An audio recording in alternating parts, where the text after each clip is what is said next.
नमस्कार। तो कैसे हैं आप लोग? उम्मीद करता हूं आप सब बहुत ही अच्छे होंगे। आज की इस क्लास में हम लोग क्लास 9th के भौतिक विज्ञान यानी फिजिक्स के चैप्टर गति को देखेंगे। पहले वीडियो में मैंने दूरी और विस्थापन तक समझा दिया है, उसकी डेफिनेशन और उसके मात्रक, सदिश राशि, अदिश राशि को भी समझाया जा चुका है। और आज के इस वीडियो में दूरी और विस्थापन में अंतर समझना है हमें। चलिए इसको टॉपिक वाइज समझते हैं। जैसे फर्स्ट टॉपिक में दूरी की अगर बात करूं मैं, तो दूरी वास्तविक पथ की लंबाई को कहते हैं। किसी गतिशील वस्तु द्वारा तय की गई वास्तविक पथ की लंबाई को दूरी कहते हैं। तो तय की गई वास्तविक पथ की लंबाई को दूरी कहते हैं। यानी दूरी क्या होती है?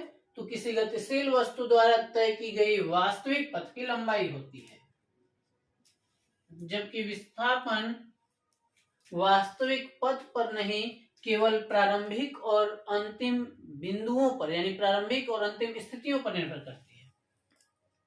प्रारंभिक एवं अंतिम स्थितियों के मध्य की न्यूनतम दूरी विस्थापन कहलाता है। विस्थापन कहलाता है यानी लंबाई पूरे पथ की लंबाई होती है, दूरी पूरे पथ की लंबाई होती है। जैसे ए से बी पर जाना और बी से सी पर जाना और सी से वापस बी तक आ जाना, ए से बी, बी से सी और सी से बी। इस कंडीशन में अगर इसे 1-1 किलोमीटर कहा जाए तो 1 किलोमीटर आगे गई बी तक, फिर 1 किलोमीटर सी तक और वापस आ गई 1 किलोमीटर, तो दूरी हो गई 3 किलोमीटर। जबकि विस्थापन इस स्थिति में केवल प्रारंभिक स्थिति ए है और अंत में ये बी पर रुक गई है, सी पर जाके वापस लौट कर बी पर रुक गई है, तो इन दोनों के बीच की न्यूनतम दूरी 1 है, तो इसका विस्थापन होगा 1 किलोमीटर। अब इसके सेकेंड पॉइंट को समझते हैं। सेकेंड पॉइंट में मैं सदिश और अदिश को डिस्क्राइब कर देता हूं, यानी सदिश होना या अदिश होना।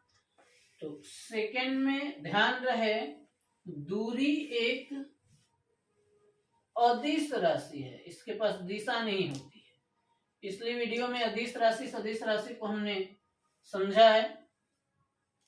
और विस्थापन एक सदिश राशि है, विस्थापन एक सदिश राशि है।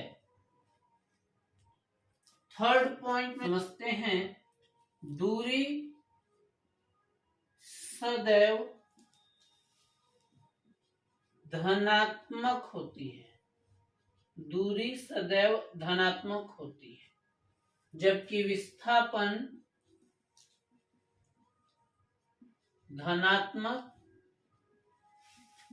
ऋणात्मक अथवा शून्य कुछ भी हो सकता है, कुछ भी हो सकता है। क्यों हो सकता है इसको समझ लेते हैं। देखिए वापस वही एग्जांपल में समझा रहा हूं। ए से बी पर गया कोई, बी से सी पर, वापस लौटते समय ए पर ही आ गया, तो जब ए से सी पर हो तो विस्थापन भी ऐसी है, धनात्मक हो। आप 1 और 1 2 किलोमीटर पर के रेंज में हो। जब आप वापस ए पर ही आ गए तो ए से चलकर और ए पर आ गए तो 0 हो गया। आप स्टार्ट किए थे गति राइट में जाने को, राइट साइड ए से बी की तरफ, लेकिन गलती से आप लौटते समय ए पर नहीं रुककर इधर डी पर चले आ गए 1 किलोमीटर पीछे, तो आपने स्टार्ट करा था राइट साइड, आप चले गए हो लेफ्ट साइड, तो ये क्या हो जाएगा, ऋणात्मक हो जाएगा, ऋणात्मक में 1। इस तरीके से विस्थापन धनात्मक, ऋणात्मक अथवा शून्य कुछ भी हो सकता है, लेकिन दूरी हर कंडीशन में प्लस होती जाएगी। जैसे 1 किलोमीटर आगे, फिर 1 किलोमीटर आगे, 2 किलोमीटर, लौटते समय 3, फिर 1 4, फिर 1 5, दूरी 5 होगी। दूरी सदैव धनात्मक होगी, उसे घटाया नहीं जा सकता, उसे 0 नहीं किया जा सकता अगर आप एक बार गति को प्रारंभ कर देते हैं तो। अब 4th नंबर में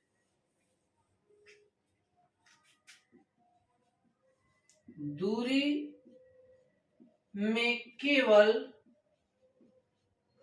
परिमाण होता है, दूरी में केवल परिमाण होता है, जबकि विस्थापन में परिमाण तथा दिशा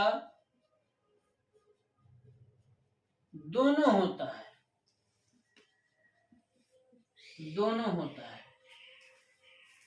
क्योंकि दूरी एक अदिश राशि है, तो अदिश राशि में केवल परिमाण ही होता है, उसको दिशा से कोई लेना देना नहीं है। लेकिन विस्थापन एक सदिश राशि है, इसमें परिमाण के साथ साथ दिशा का होना भी बहुत जरूरी है, तो विस्थापन में परिमाण एवं दिशा दोनों होता है। ये 4 अंतर है दूरी और विस्थापन में, इसका जल्दी स्क्रीनशॉट करिए, फिर हम लोग अगले हेडिंग की तरफ एक समान गति तथा असमान गति को समझेंगे। चलिए अब एक समान गति और असमान गति को देखते हैं।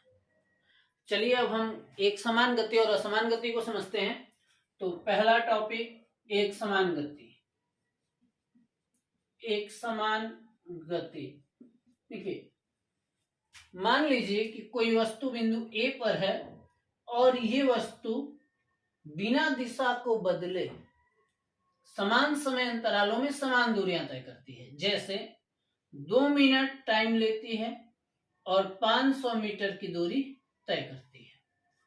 फिर बी पर पहुंचने के बाद वापस ये वस्तु 2 मिनट का टाइम लेती है और 500 मीटर की दूरी तय करती है और वापस ये सी पर पहुंच जाती है।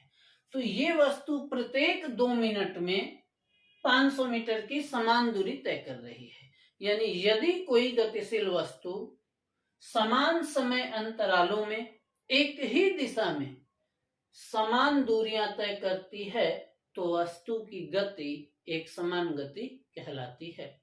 यदि कोई वस्तु समान समय अंतरालों में एक ही दिशा में समान दूरियां तय करती है तो वस्तु की गति एक समान गति कहलाती है।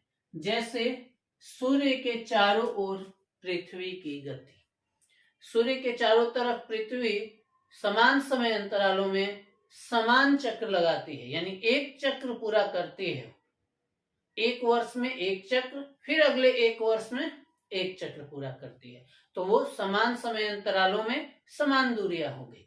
जैसे हम किसी सीधे सड़क पर 40 की स्पीड से बाइक चला रहे हैं और थोड़ी देर के लिए जब तक सड़क खराब नहीं आए या फिर कहीं मोड़ नहीं आए तब तक हम अपने स्पीड को अगर मेंटेन रख लें 40 kilometre per hour, 40 kilometre per hour, 40 kilometre per hour, तो ये एक समान गति हो जाएगा। लेकिन हम इसे उदाहरण में नहीं ले सकते क्योंकि कभी भी हम अपने दैनिक जीवन में एक बराबर स्पीड को मेंटेन नहीं रख पाते हैं। अगर रख पाते हैं तो कुछ समय के लिए।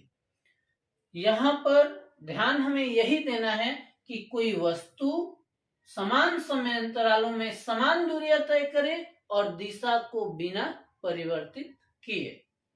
अब यहाँ जो मैंने पृथ्वी का सूर्य के चारों तरफ चक्र लगाना बताया, यहाँ एक समान गति का वो परफेक्ट एग्जाम्पल इसलिए नहीं हो पाएगा कि सूर्य यहाँ है और पृथ्वी ऐसे इसके चारों तरफ चक्र लगा रही है। ये है सूर्य। तो जब पृथ्वी वृत्तीय पथ पर या दीर्घवृत्ताकार पथ पर गतिशील है तो यहाँ पर इसकी गति की दिशा स्पर्श रेखीय इस तरफ मानी जाएगी, यहाँ पर स्पर्श रेखीय इस तरफ, यहाँ पर इस तरफ और यहाँ पर इस तरफ। तो इस हिसाब से पृथ्वी हर समय अपने दिशा को लगातार बदलती जा रही है, तो हम इसे भी एक समान गति नहीं कह सकते हैं। अब एक समान गति का परफेक्ट एग्जाम्पल क्या होगा? तो बहुत कम ऑब्जेक्ट ऐसे होते हैं, बहुत कम वस्तुएं ऐसी हैं जो एक समान गति करती हैं।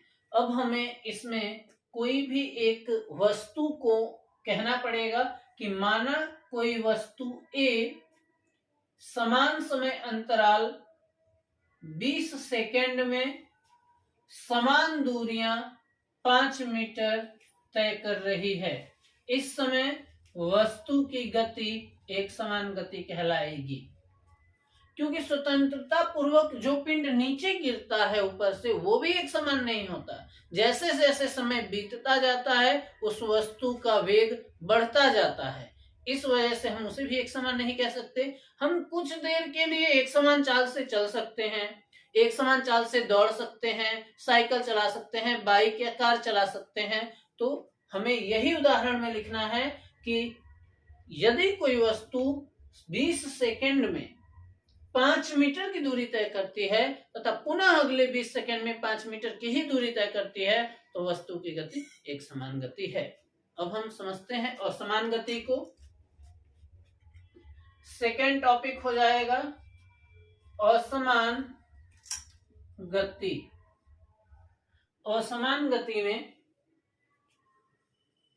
कोई वस्तु समान समय अंतरालों में भिन्न भिन्न दूरियां तय करती है। जैसे मैं एक एग्जांपल लेता हूं, यहां मान लीजिए 5 मिनट समय लगा और कोई 100 मीटर की दूरी किसी वस्तु ने तय की। अगले 5 मिनट में यही वस्तु 150 मीटर की दूरी तय कर लेती है। फिर अगले 5 मिनट में यही वस्तु 50 मीटर की ही दूरी तय कर पाती है। तो कभी ज्यादा हो रहा है और कभी कम हो रहा है, ये वस्तु असमान गति कर रही है। यदि कोई वस्तु समान समय अंतरालों में भिन्न भिन्न दूरियां तय करती है तो वस्तु की गति असमान गति कहलाती है। जैसे चित्र में कोई वस्तु प्रत्येक 5 मिनट में भिन्न भिन्न दूरियां तय कर रही है, अतः वस्तु की गति असमान गति है। उदाहरण हो जाएगा कि स्वतंत्रता पूर्वक गिरते हुए पिंड की गति। जैसे यहाँ एक पिंड है और वो पृथ्वी की तरफ गिर रहा है। जब वो हमारे हाथ में है तो उसका वेग 0 है, और जैसे ही हमने छोड़ा 1 सेकेंड में इसका वेग 9.81 हो जाएगा, जो कि पृथ्वी का गुरुत्वीय त्वरण भी है। तो 1 सेकेंड में वेग में जो परिवर्तन होता है उसे ही गुरुत्वीय त्वरण कहते हैं। 9.81 हो जाएगा। अब अगर 1 सेकेंड और हवा में ये रह ले, यहाँ पर 1 सेकेंड और ये हवा में रह ले तो इसका वेग इसका ठीक 2 गुना हो जाएगा। 2 गुने का मतलब है 2, 6 और 9, 1, यानी 19.62 मीटर प्रति सेकंड हो जाएगा। तो जैसे जैसे समय बीतता जा रहा है इसका वेग लगातार बढ़ता जा रहा है। असमान गति का उदाहरण है स्वतंत्रता पूर्वक गिरते हुए पिंड की गति, खराब सड़क पर चलते हुए साइकिल सवार की गति, किसी मोड़ पर मुड़ते हुए साइकिल सवार की गति, और भी बहुत सारे एग्जाम्पल हैं।